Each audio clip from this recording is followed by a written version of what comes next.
আল আকসা মসজিদ। আল আকসা মসজিদ বা বাইতুল মুকাদ্দাস মসজিদ নামে পরিচিত। মসজিদুল আকসা অর্থ দূরবর্তী মসজিদ। ইসলামের তৃতীয় পবিত্রতম মসজিদ। জেরুজালেমের পুরনো শহরে এটি অবস্থিত।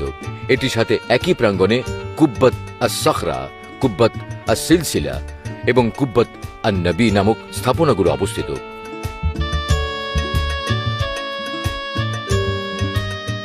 স্থাপনাগুলো সহ এই পুরো স্থানটিকে হারাম আল শরীফ বলা হয়।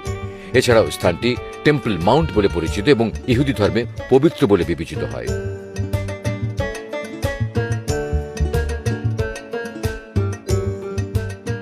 ইতিহাসবিদ পণ্ডিত ইবনে তাহমিয়ার মতে আসলে সুলাইমানের তৈরি সম্পূর্ণ উপাসনার স্থানটির নামই হল মসজিদুল আল আকসা।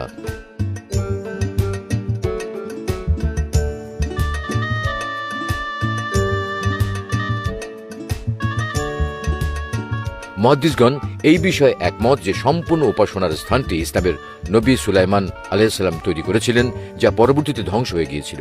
মুসলমানরা আরও বিশ্বাস করে এই কাজে তিনি জিনদেরকে নিয়োগ করেছিলেন এবং আল্লাহ তাআলা গলিত তামার ঝর্ণা প্রবাহিত করেছিলেন।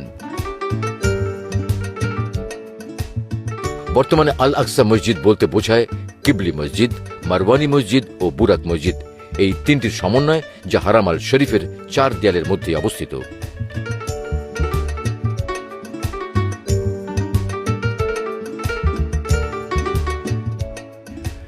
ইসলামের বর্ণনা অনুযায়ী মুহাম্মদ সাল্লাল্লাহু আলাইহি ওয়াসাল্লাম মিরাজের রাতে মসজিদুল হারাম থেকে বোরাকে চড়ে এখানে আল আকসা মসজিদে এসেছিলেন।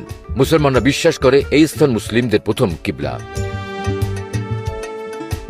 খলিফা উমর রাদিয়াল্লাহু তাআলা আনহু বর্তমান মসজিদের স্থানে একটি মসজিদ নির্মাণ করেছিলেন। পরবর্তীতে উমাইয়া খলিফা আব্দুল মালিকের যুগে মসজিদটি পুনর্নির্মিত ও সম্প্রসারিত হয়। এই সংস্কার 705 খ্রিস্টাব্দে তার পুত্র খলিফা প্রথম আল ওয়ালিদের শাসনামলে শেষ হয়।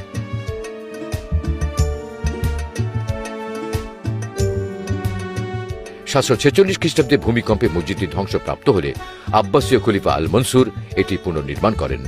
পরে তার উত্তরসূরি আল মাহদী এর পুনর্নির্মাণ করেন। 1033 খ্রিস্টাব্দে আরেকটি ভূমিকম্পে মসজিদটি ক্ষতিগ্রস্ত হলে ফাতিমীয় খলিফা আলী আজ জাহির পুনরায় মসজিদটি নির্মাণ করেন, যা বর্তমান অবধি টিকে রয়েছে।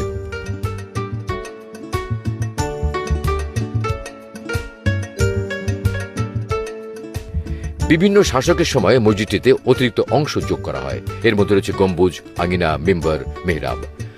আল আকসা হচ্ছে ইসলামের প্রথম কিবলা এবং মক্কা ও মদিনার পর তৃতীয় পবিত্র স্থান।